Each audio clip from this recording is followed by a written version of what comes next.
జై Vasvi scarf మేకింగ్లో basic stitches నేను video ద్వారా పంపిస్తున్నాను, ఎందుకంటే బిగినర్స్కి ప్రాక్టీస్ అవుతుందని చెప్పేసి.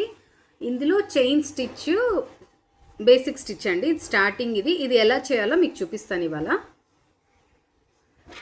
మీరు తెచ్చుకున్న ఊల్ ఇలా రౌండ్గా చుట్టుకొని రెడీగా పెట్టుకోండి, సో దట్ మనకు ఎక్కడ కానీ చిక్కు పడకుండా ఉంటుంది. తర్వాత లెఫ్ట్ హ్యాండ్ ఈ ఫింగర్తో మనం ఊల్ అనేది ఇలా రోల్ చేసుకోవాలి. స్టార్టింగ్ ఇక్కడ టిప్ ఇలా పెట్టుకోవాలి. ఇక్కడి నుంచి ఈ కన్సిస్టెన్సీ వచ్చి కొంచెం టైట్గా ఉండకూడదు, లూజ్గా ఉండకూడదు, నార్మల్గా ఉండాలి. స్టార్టింగ్ వచ్చేసి స్లిప్ స్టిచ్. ఇది ఏ ప్యాటర్న్కైనా మనము ముడి అనేది వేసుకోవాలి, అంటే ఏది కూడా ఎక్కడ కూడా లూజ్ అవ్వకుండా. నేను ఎలా చూపిస్తున్నానో అలాగే చేయండి వీడియోలో. ఇది స్లిప్ స్టిచ్. స్లిప్ స్టిచ్ చేయంగానే ఇది ఆల్రెడీ మీకు ఒక లూప్ అనేది వచ్చి ఉంటుంది. ఇందులో నుంచి మనం చైన్ స్టిచ్ స్టార్ట్ చేయాలి. ఇక్కడ ఆల్రెడీ హుక్ ఉంది. యార్న్ కింద నుంచి మనం నీడిల్ తీసుకొని స్టార్టింగ్ టిప్ ఉంది కదా, అక్కడ ఊల్ అనేది సపోర్ట్ తీసుకొని ఇలా లాగుతూ లూప్లో నుంచి యార్న్ బయటికి తీసుకొస్తే చైన్ ఫామ్ అవుతుంది.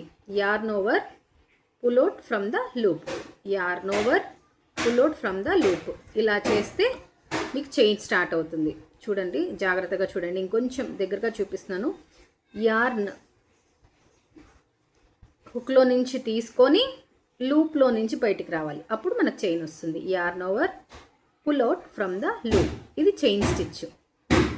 ఈ చైన్ స్టిచ్ అనేది మనకు ఎలా రావాలి అంటే లూజ్గా రాకూడదు, టైట్గా రాకూడదు, మీడియంగా రావాలి. మనం వేసుకుంటూ వెళ్ళినప్పుడు ఇక్కడ మనది ఈ చైన్ అనేది ట్విస్ట్ రాకుండా స్ట్రైట్గా ఫామ్ అవ్వాలి.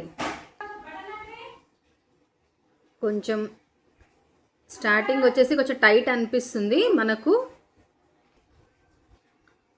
ఆల్రెడీ లూప్లో హుక్ ఉంది. యార్న్ హుక్ మీద నుంచి తీసుకొని లూప్లో నుంచి బయటికి రావాలి. ఇలా వేసుకుంటూ వెళ్ళాలి. మనం వేసాక ఈ చైన్స్ అనేది ట్విస్ట్ అవ్వకూడదు. తర్వాత వచ్చేసి స్ట్రైట్గా ఇలానే ఉండాలి. స్టార్టింగ్లో కష్టం అవుతుంది, ప్రాక్టీస్ చేస్తే అదంతకదే వస్తుంది.